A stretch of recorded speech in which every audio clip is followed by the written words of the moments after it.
se nos ha olvidado un poquito que somos prestadores de servicios. Igual que un médico, que un contador, que un ingeniero, que un arquitecto. O sea, lo que hacemos, lo que estudiamos, es para servir a la sociedad, para contribuir a hacer mejor las cosas. Yo veo un poco la función hoy de los abogados, que se ha perdido esa visión social, pero que la tenemos que recuperar, porque tenemos que reconciliar a nuestro país. Hoy más que nunca, y tomen la vida en serio, significa que las decisiones que tomen ya no deben de ser a la ligera. Si estás terminando la carrera, ya tienes que empezar a tomar la vida un poco más en serio. Bienvenidos a Dejando Huellas. Me siento muy contento de que nos estén acompañando.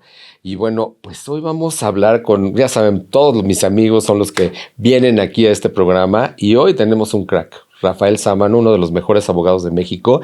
Y seguramente todos nos hemos preguntado si el abogado es nuestro amigo, si es nuestro enemigo, cómo nos puede ayudar. Hoy resolveremos todas estas preguntas. Bienvenidos a Dejando Huellas.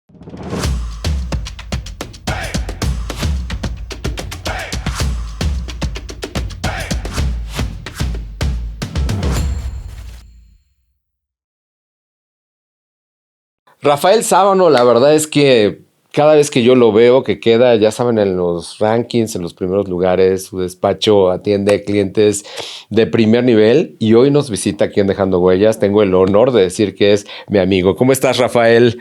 Ricardo, es un honor estar contigo. Gracias. Te agradezco muchísimo la invitación, sobre todo tratándose de un abogado que es la profesión más aburrida del mundo. ¿Por qué? Porque nadie quiere hablar con un abogado. ¿Por qué crees? Pues es como el doctor, ¿no? O sea, ¿será? solo lo vas a ver cuando te sientes mal, ¿no?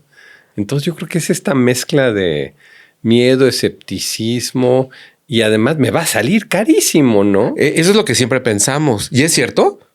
Pues mira, nosotros no somos baratos, ¿no? Como un buen médico, pues no es barato. Calidad, ¿no? Pero eso no es lo importante. Claro. O sea, yo creo que lo importante, y te agradezco mucho esta oportunidad de platicar un poquito de la profesión, de mi persona, es la contribución que tenemos que hacer a la sociedad. O sea, muchos de los abogados, creo que hoy, a donde estamos hoy parados, se nos ha olvidado un poquito que somos prestadores de servicios. Exacto. Igual que un médico, que un contador, que un ingeniero, que un arquitecto. O sea, lo que hacemos, lo que estudiamos, es para servir a la sociedad. Sí. Para contribuir a hacer mejor las cosas. Sí. Porque que para dejarlas mejor como las encontramos, ¿no? Si eres un arquitecto, pues para que la casa esté mejor que como la encontraste, ¿no? Claro. Si eres un ingeniero, pues para que el puente después de 40 años siga ahí, no esté cayendo. Claro. Y si eres un abogado, para contribuir a una mejor convivencia social, una mejor armonía y un mejor andamiaje que permita, lo más importante, la movilidad social. O sea, tenemos... No, yo me veo a mí mismo en mi profesión. Sí. Y tal vez es una parte un poco idealista y tal vez estoy empezando por el final. Pero si no creemos en lo que hacemos, pasa algo bien gacho. Y es que lo empezamos a hacer por dinero. Y entonces el abogado empieza a convertirse en empresario y empieza a buscar su beneficio y no el servicio, ¿no? Yo recuerdo mucho cuando estaba en la universidad y pues yo quería estudiar en la UNAM. No estudié en la UNAM, pero porque estaba en huelga cuando terminé la prepa en el 87. Okay. Pero toda mi familia es universitaria. Mi abuelo es profesor emérito de la Facultad de Derecho y pues la gran expectativa familiar es que yo, primero, pues qué bueno que iba a ser abogado porque pues el nieto mayor iba a ser abogado y dos, pues por supuesto la UNAM, claro que sí. Pero cuando terminé la prepa estaba en huelga en la UNAM. Entonces dije, bueno, pues me voy a Europa a hacer un viajecito mochilero, como muchos jóvenes lo hacen cuando terminan la prepa, y luego regreso, ¿no? Pero la huelga seguía, mi mamá se empezó a preocupar y me dijo, este niño se va a quedar en Europa y se va a convertir en algo que tal vez no es lo que todos esperábamos, ¿no? Entonces yo estaba en Francia trabajando de garrotero en el Cartier Latin en un restaurante.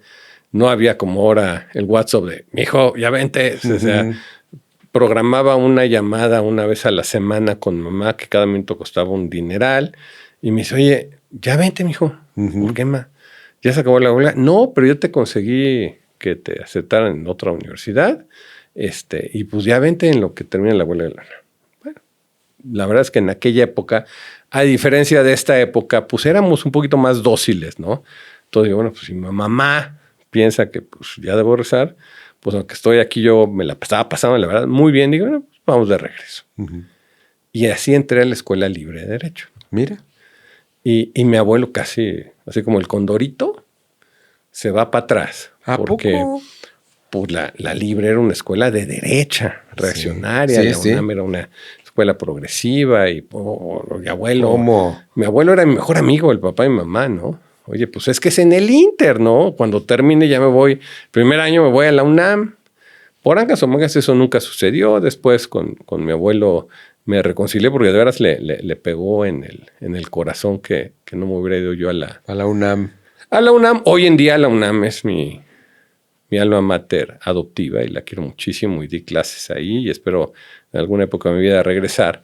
Pero el punto es que en esas épocas en donde estás joven y estás decidiendo qué vas a hacer de tu vida, en mi caso, una parte muy importante fue porque pues era mi manera de pensar y oye, a mucho orgullo lo sigo diciendo, que yo tengo mi ideología planteada firmemente del mismo lado donde tengo el corazón, a la izquierda.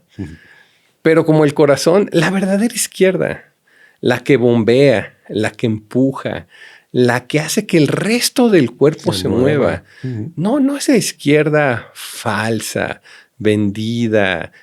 No, la izquierda de verdad que es construir normas que nos permitan a todos, como seres humanos, poder realizar nuestro potencial ahora sí que en una cancha de fútbol pareja, donde el árbitro no lo tengamos en contra, donde nuestra portería no esté más abajo, donde no tengamos menos jugadores y donde no nos vayan a marcar todas las faltas que no son, ¿no? Entonces, yo veo un poco la función hoy de los abogados, que se ha perdido esa visión social, pero que la tenemos que recuperar, porque tenemos que reconciliar a nuestro país hoy más que nunca. Y tal vez yo ya voy un poco más de salida.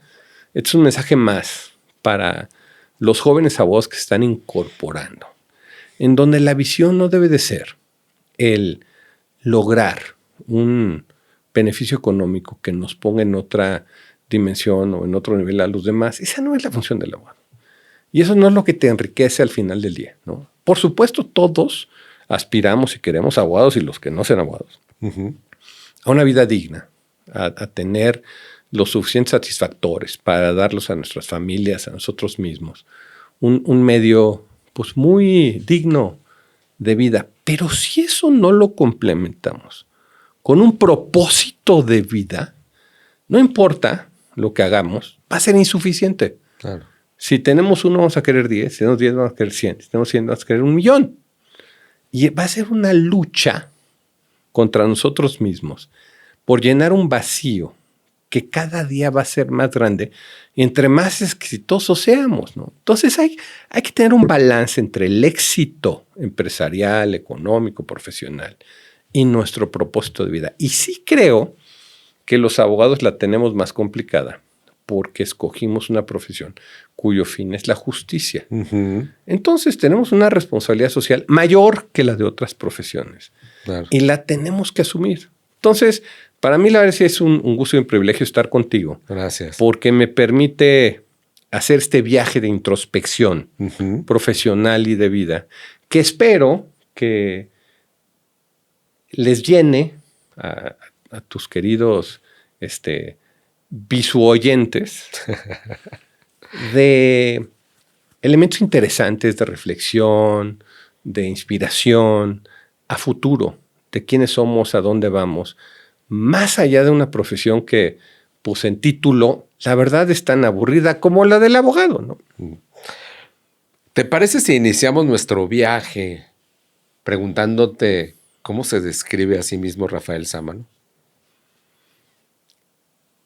Ok, es una buena pregunta. Te diría que es una persona que sigue buscando su propósito de vida, que sigue escarbando para encontrar los elementos que lo representan y lo construyen. Te diría que sigue siendo una labor de día a día, no finalizada, y que el día que yo sienta que ya me encontré, pues probablemente ese es el día que me van a llevar guirnaldas ahí y me van a cantar la despedida, porque creo que una vida es un proceso siempre incompleto de descubrimiento, ¿no? Entonces, yo lo que procuro siempre es cuestionarme a mí mismo. Soy mi peor crítico. Hay veces que yo me veo en el espejo y debo parecer un loco, ¿no? La gente me debe ver y decir, este pobre güey ya se perdió, ¿no? Porque soy mi peor crítico de decisiones, de formas. Muy de exigente éxitos, de contigo fracasos. mismo. Muy exigente. Demasiado exigente conmigo mismo. Y eso a veces no es tan bueno porque me resta periodos de paz, ¿no? Todo el mundo tiene que tener un momento en donde, de relax también. de relax. Entonces, últimamente he tratado de encontrar más esos periodos de relax, como sabes, porque tenemos hay un interés común en la ópera. Sí, Es maravilloso, que nos encanta. Platícales en qué andamos en la ópera. Pues fíjense que parte de este propósito de vida que todos debemos de tener y no significa que hagamos más o menos en comparación con los demás, es no, que cada quien hagamos lo que en nuestra cancha está por hacer que las cosas estén mejor. Hace varios años, con el apoyo de algunas personas de la comunidad de expatriados de Estados Unidos y de Canadá en México que viven en San Miguel de Allende, tomamos una iniciativa de traer el sistema de audiciones de la ópera del Met de Nueva York a México, que es pues, probablemente la compañía de ópera más importante de América, no del mundo, pero sí de América, y sobre todo hace muchas producciones al año. Es una gran fuente de trabajo para cantantes y artistas. Y pues resulta que en México tenemos un gran talento natural para la ópera. Digo, sí se estudia y se perfecciona, pero pues como los brasileños en el fútbol que nacen pues con esa habilidad del juego bonito, pues resulta que en México tenemos un gran acervo de talento para el canto. Y pues vale la pena apalancar ese talento y potenciarlo y darle un foro para que pueda probarse ante otros cantantes internacionales. Y así fue como convencimos al Met de Nueva York con el apoyo de John Mitchell, que ha estado aquí en tu programa, para construir el San Miguel Met Opera Trust y traer las audiciones del Met de Nueva York a México. Y hoy, después de 8 años, tenemos 5 cantantes internacionales, algunas mujeres, es más, las más exitosas a la fecha, mujeres que han logrado trascender en este muy competitivo medio y con su voz transmitir esperanza, un sentimiento de fe en la gente, en repercutir adentro de nosotros como oyentes, en nuestro pecho, todo lo que es la persona que está cantando, ¿no? Y eso te llena muchísimo. Es una conexión que solamente, y les pido por favor que si no han escuchado ópera, vayan a la ópera. Sí. En México estamos empezando a tener otra vez, recuperando ópera. Muchos probablemente sean cantantes de nosotros del Met Opera Trust. Y dense la oportunidad de sentir. No necesitan entender la historia, ni entender las letras en latín, en alemán, en francés. Cierren los ojos y dense la oportunidad de sentir. Porque la historia que está atrás de esa voz es de un mexicano que se ha debatido ante la adversidad de manera increíble y que se ha ganado un lugar ahí, que sabe lo que luchó para llegar ahí y que su voz es reflejo de toda esa resiliencia de vida, de esa esperanza, de esa capacidad, y que la manera en que retumba en el pecho de uno, puede uno sentir del otro lado esas emociones y sentimientos. Entonces, dense esa oportunidad, pero en nuestro caso, y te agradecemos muchísimo, Gracias, Ricardo, porque han de saber que Ricardo es coach de los cantantes y los prepara mentalmente, no vocalmente, porque con todo lo exitoso, profesional y gran coach que es, no Gracias. canta ni más. Entonces... No me has escuchado. No es cierto, no es cierto, no es cierto. Que cante. No. Los prepara mentalmente para competir en un foro internacional. Sí. Con gran éxito. Sí. Porque no es nada más el talento que llevan, sino que no les da el mal del jamaicón allá enfrente de 80 gentes en un foro en Estados Unidos, ¿no? Entonces, Ricardo ha hecho una labor muy importante en convencer a ellos de que son buenos. Porque eso nos falta muchas veces. Sí, y fíjate, no es convencerlos, es que nada más volteen a verse, ¿no? Tú decías ahorita, ¿no? El trabajo que se tiene que hacer interno y la verdad que, como dice Rafa, ¿no? Dense la oportunidad de escuchar ópera y también visiten nuestra página que tenemos de lo que hacemos, porque es impresionante ayudar, ¿no? Esto lo hacemos totalmente pro bono y nos da muchísimo gusto poder apoyar talento que existe en México y sobre todo que puedan lograr sus sueños. Y luego fíjate lo que decías, ¿no? Cuando cantan y los escuchas, como nos pasó, ¿no? Ahora en Puebla, ¿no? En enero, que tú decías, ¿por qué me hiciste llorar, no? O sea, ¿qué fue lo que sucedió? Y verlos triunfar. Y es más, si quieren apoyar, también pueden ahí deducible de impuestos también, todo eso. Pues así bueno, es que... www.sanmiguelmetoperatrust.org, sanmiguelmetoperatrust.org. Lo primero que van a ver es un botoncito que dice dona. Entonces, si quieren participar de este muy lindo emprendimiento, pues están cordialmente invitados. Pero lo importante es hacer una diferencia, tener un propósito de vida. Y yo creo que tocas el tema bien importante, ¿no? No importa la profesión, y tú que nos estás escuchando, ¿cuál es tu propósito de vida? ¿No? Nosotros también en About My Brain lo que siempre decimos es, ¿para qué haces las cosas? ¿Estás de acuerdo que cuando ya tienes ese propósito, cuando ya tienes esa finalidad, como que se empieza a aparecer, ¿no? Como que se empieza a aparecer y es en donde entra precisamente una mente entrenada, en donde dices, ¿qué tengo que hacer para sí o sí lograrlo? Y así nació tu despacho. Que déjenme decirles que su despacho, a mí me encanta ir a su oficina, de hecho él no lo sabe, pero cuando yo ande por ahí, voy a llegar ahí a estacionarme a trabajar, porque se respira, ¿no? Que todo el mundo está trabajando, ¿no? Con todo y seguramente tus clientes también agradecen mucho la forma como trabajas con ellos, ¿no? Así es que, ¿cómo nace? ¿Cuándo llega el momento de crear ese despacho? Pues mira,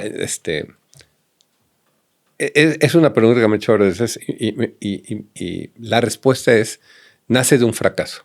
Es más, nace de varios fracasos. Ok. ¿No? O sea, como muchas cosas en la vida,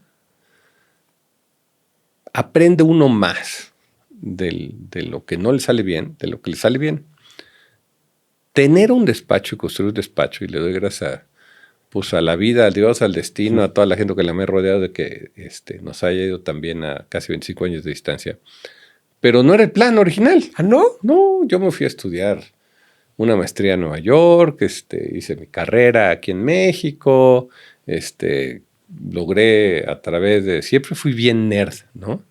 Súper nerd. O sea, me veo ahorita en retrospectiva y digo, Dios mío, Debí de haber disfrutado más. O sea, ya sabes, o sea, la prepa con el limonazo y todavía los gajitos de limón en el pelo. Y, o sea, sí, un desastre. Y pues yo lo que quería era trabajar a alguna empresa. Pues para eso yo sentía que era bueno y había trabajado antes en varios lados y me agarró la crisis del 94. Los contactos que yo tenía pues se perdieron y pues de repente me encontré primero como que pues ya no tenía trabajo a donde rezarme. Dije, bueno, pues ¿qué hago? Entonces me quedé un año más a estudiar finanzas en Nueva York. Y luego conseguí trabajo en una firma importante en Wall Street y me acabé quedando 3, 4 años hasta que vino la crisis financiera desde el 2000.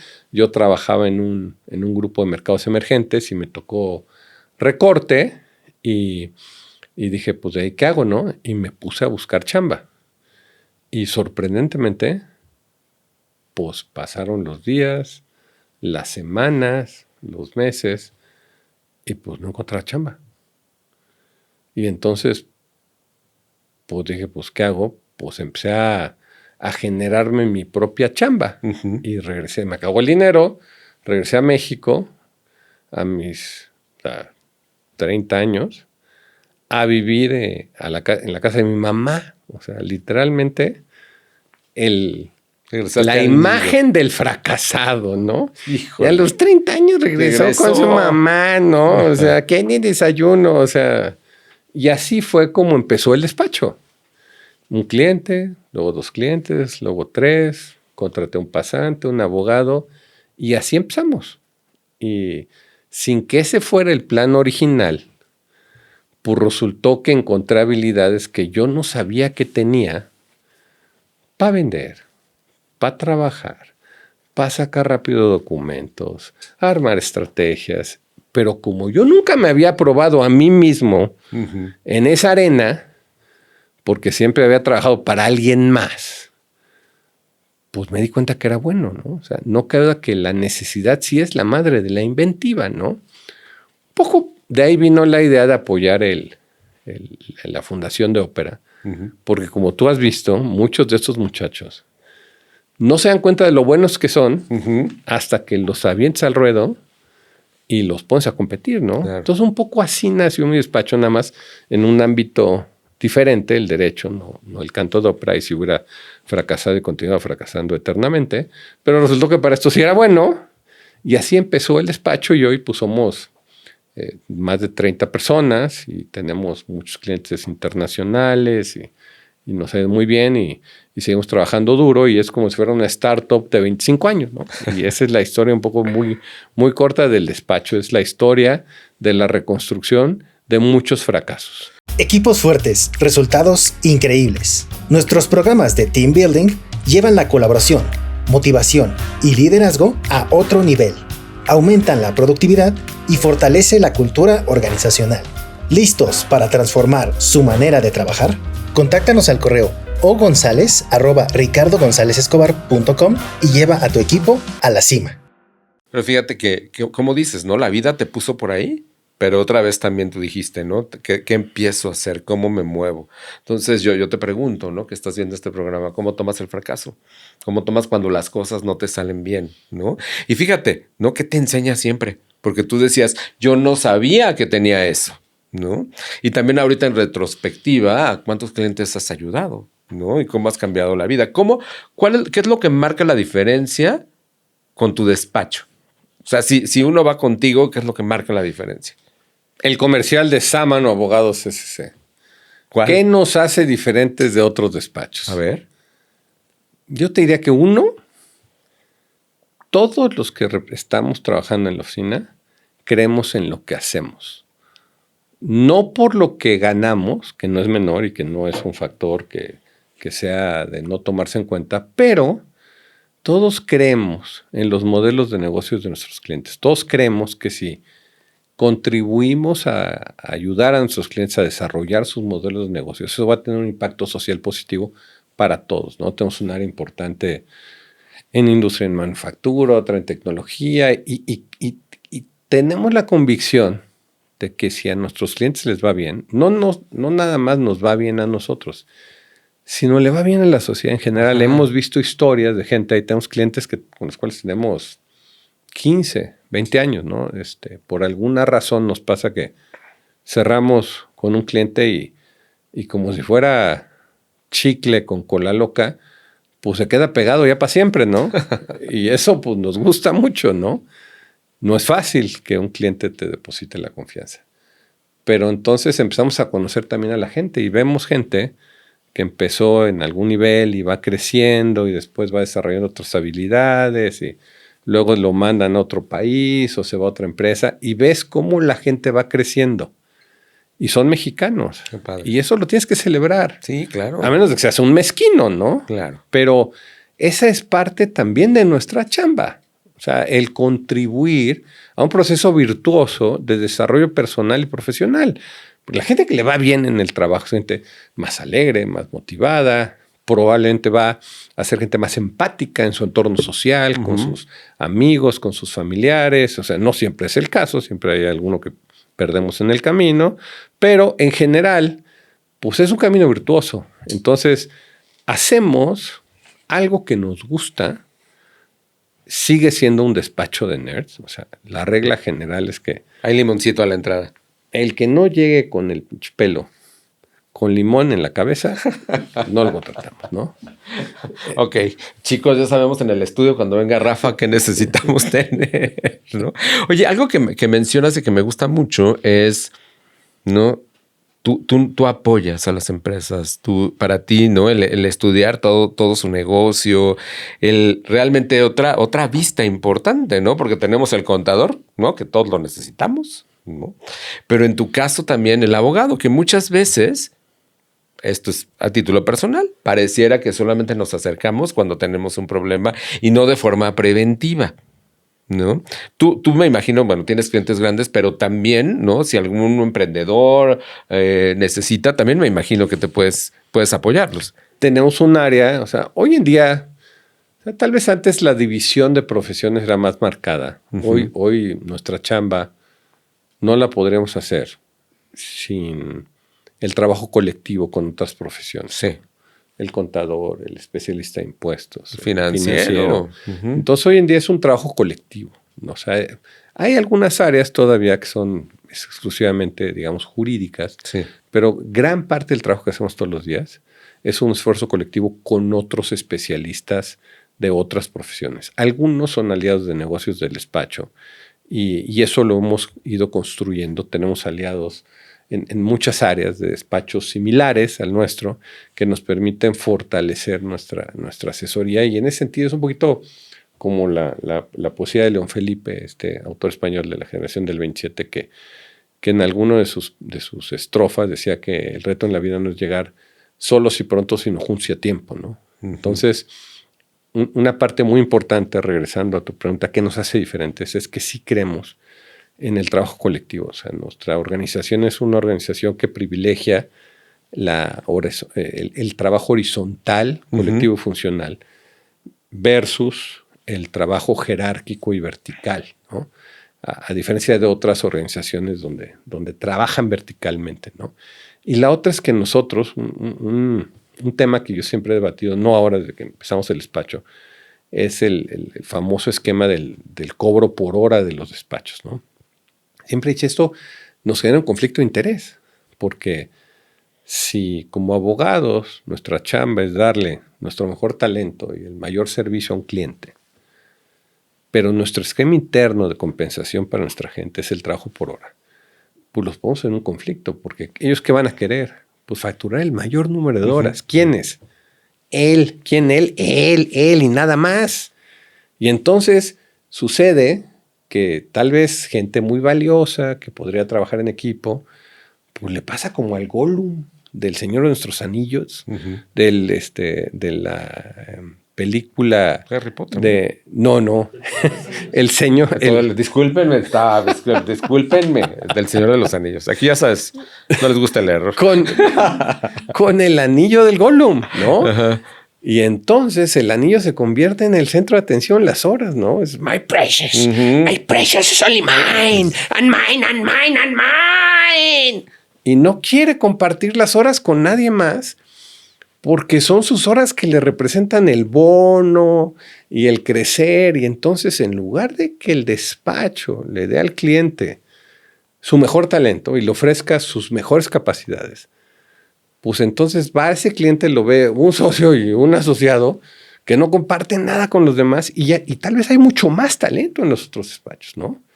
Entonces, aquí, desde el principio, no hoy, que eso es un tema hoy en día, pero desde hace más de 20 años, no compensamos a nuestra gente en base a sus horas de facturación, sino tenemos una métrica de 10 capacidades en donde está el trabajo en equipo, uh-huh, la colaboración, y trabajamos más y cobramos menos que el modelo tradicional de despacho, pero nos sentimos más contentos. Sí, hay un salario emocional, uh-huh, que compensa el que somos menos rentables financieramente que otro modelo de despacho, ¿no? Claro. Oye, y ahora está muy de moda esto de la inteligencia artificial y pues puedes ponerle, hazme un contrato, ¿no?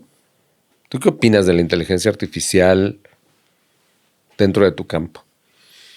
Pues la verdad, yo lamento mucho que haya salido antes de que yo me despidiera de este mundo, porque es una monserga. O sea, esto de la inteligencia artificial es algo fenomenal. Es producto de una creatividad del ser humano, de una capacidad de desarrollo tecnológico impresionante, pero que nos pone en una encrucijada. Sí. A todos, no a los abogados, a todos los que prestamos un servicio, ¿no? Yo te veo y ahí estás y te conozco y sé que eres Ricardo González. O sea, una súper persona, un súper profesional, un cuate que influye en la vida de muchas personas y con quien estoy muy contento de platicar. Gracias. Pero podría ser, hoy en día, podría estar charlando con una inteligencia artificial, ¿no? Sí. Y tu chamba la podría hacer una inteligencia artificial agencial, ¿no? An agentic AI, ¿no? Porque la inteligencia artificial ha evolucionado es un parámetro de desarrollo que tiene varios matices, ¿no? En donde, por ejemplo, el ChatGPT es un tipo de inteligencia artificial analítica que inclusive hoy en día digamos que ya es un poquito la de la generación pasada, ¿no? Después viene la generativa y hoy en día la agencial. ¿Qué es la agencial? Pues es básicamente un software autónomo que se reprograma, que tiene la habilidad de reprogramarse para reproducir ciertas funciones humanas pues mucho más rápido y eficazmente, ¿no? Sobre todo aquellas que se tratan de repeticiones o que tienen la posibilidad de que con información, con buena data procesada, puedan reproducir tareas recurrentes y digamos que con un grado de creatividad no tan complejo, ¿no? Campañas de publicidad, contratos sencillos o inclusive complejos en derecho, el análisis de ciertos documentos similares y sin duda alguna, hoy en día, no es que vayan ya lo están haciendo, ¿no? Están sustituyendo varias funciones en donde la necesidad del trabajo humano, profesional, técnico, va a disminuir necesariamente. Lo que se va a requerir ahora van a ser administradores de esa inteligencia artificial porque no va a ser perfecta.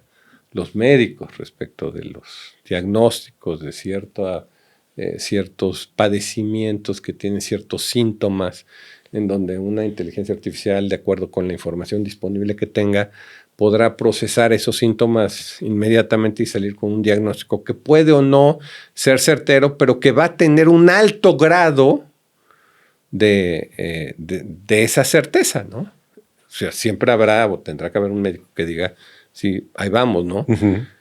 Pero la realidad es que la necesidad de contar con más publirelacionistas, más abogados, más financieros, más contadores, más médicos, va a ir en bajada. Uh-huh.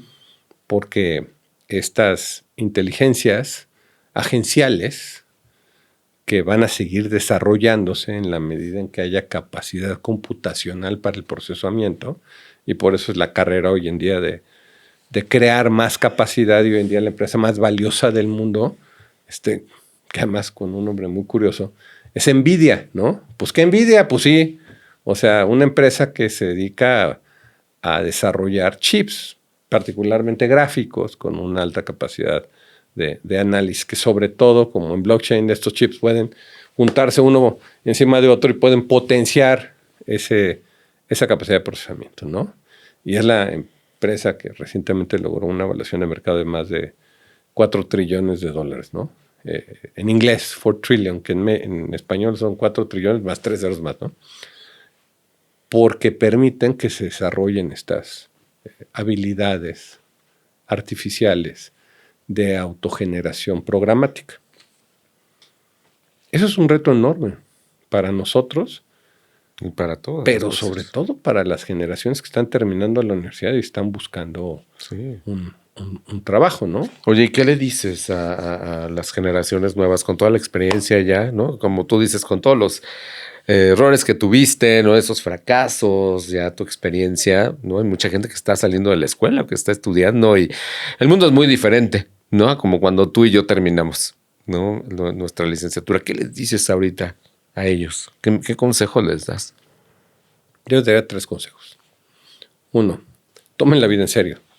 Tomen la vida en serio. ¿Qué significa tomar la vida en serio? Significa que las decisiones que tomen ya no deben de ser a la ligera. Okay. O sea, si estás terminando la carrera, ya tienes que empezar a tomar la vida un poco más en serio. Lo digo porque yo tengo hijos que están en ese proceso, ¿no? De 20, de 17, casi 18 y de 15. ¿no? Ok.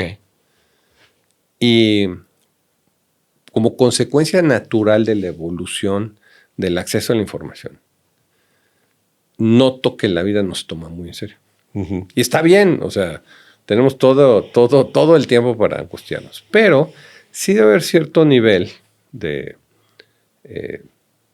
autorreflexión hoy en día, más allá de los 30 segundos de un TikTok, ¿no? Del que sea, ¿no? Sí necesitamos hacer un regreso. No tenemos que angustiarnos o volvernos locos o volvernos unos filósofos de vida, pero sí tenemos que hacer una pausa en la vida, en este proceso de evolución tecnológica tan rápida, para decir, ¿dónde estoy? ¿A dónde voy? ¿Qué quiero hacer? No nada más con el trabajo, con las relaciones personales, con las relaciones con uno mismo. O sea, conócete a ti mismo. ¿Quién eres tú? Vete en el espejo. ¿Te reconoces? 2, con tus amigos, con tus parejas. ¿Qué estás haciendo? ¿A dónde vas? ¿Cómo estás contribuyendo? ¿Te sientes bien? O sea, atiéndete, ¿no? No, hay que tomar la vida un poquito más en serio.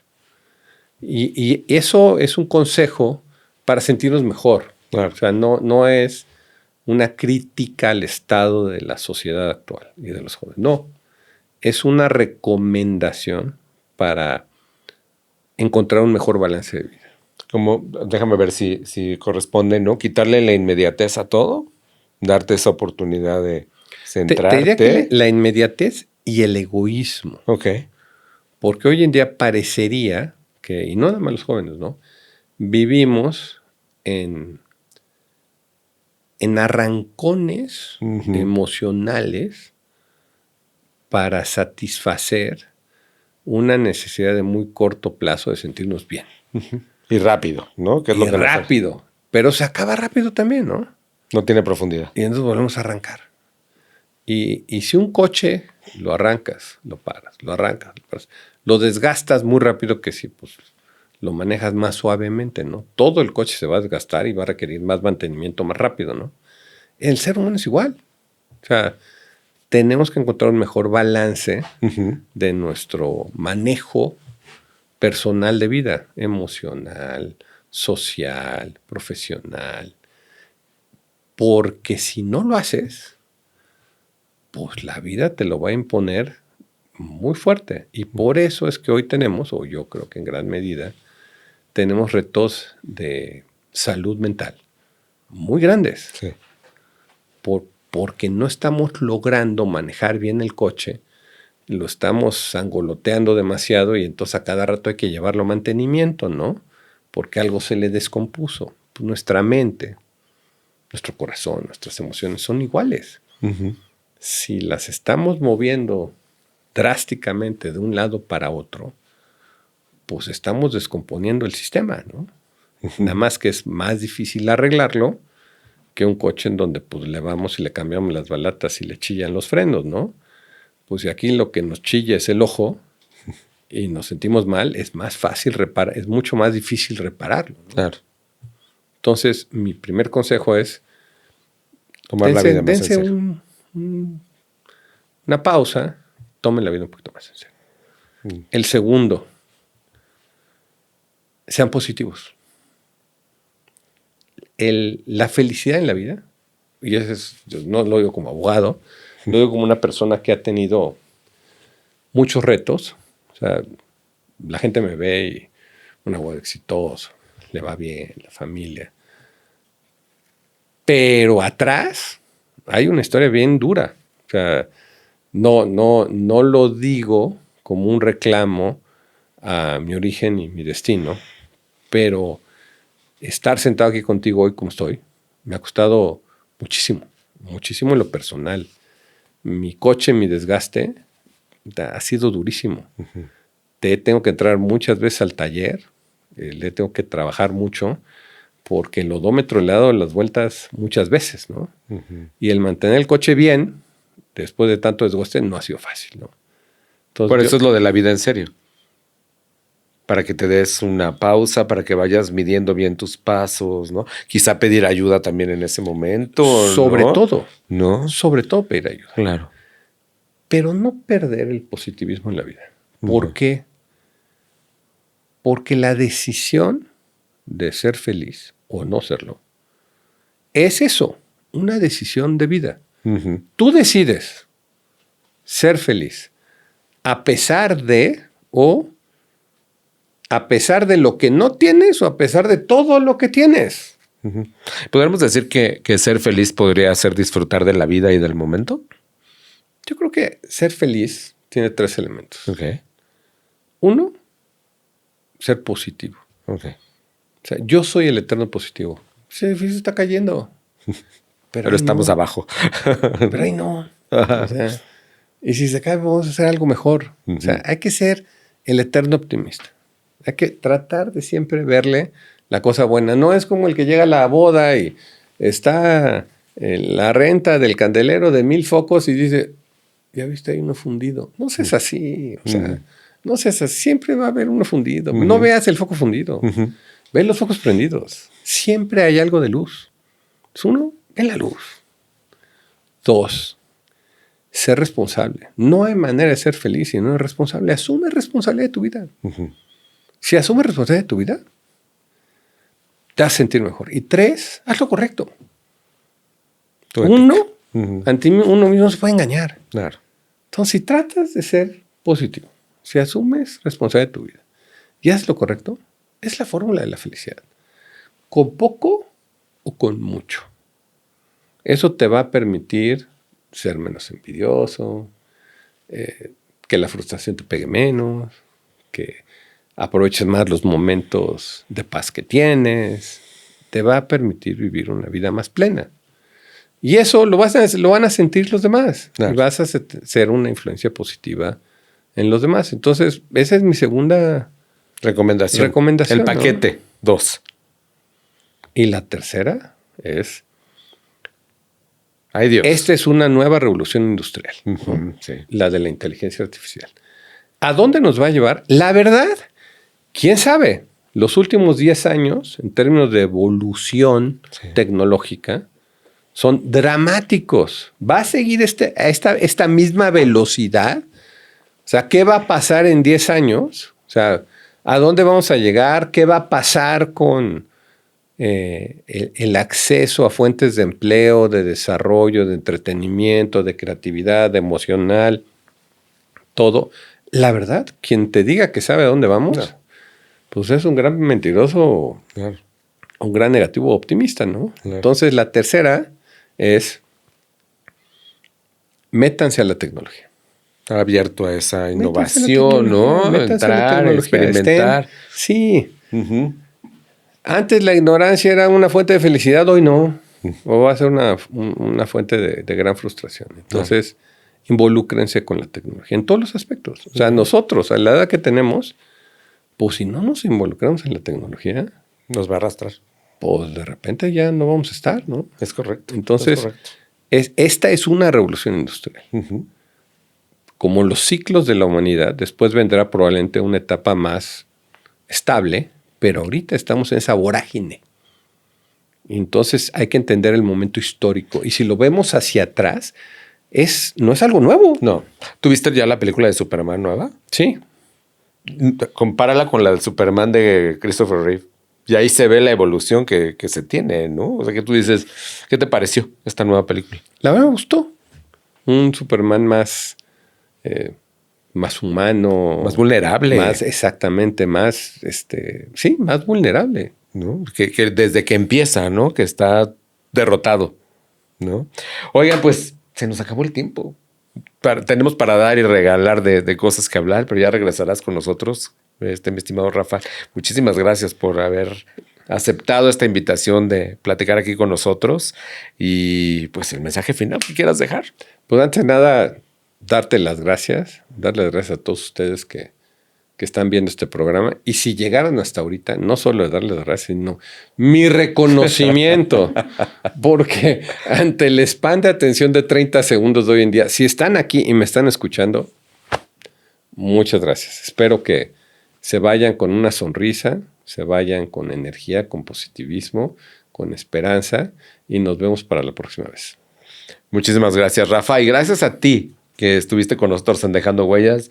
Recuerda, te puedes suscribir en nuestro canal de YouTube. Si lo estás escuchando en Spotify o en Apple Podcast, por favor, suscríbete. Y recuerda, capítulos nuevos cada jueves, 7:30 de la noche. Muchísimas gracias. Soy Ricardo González.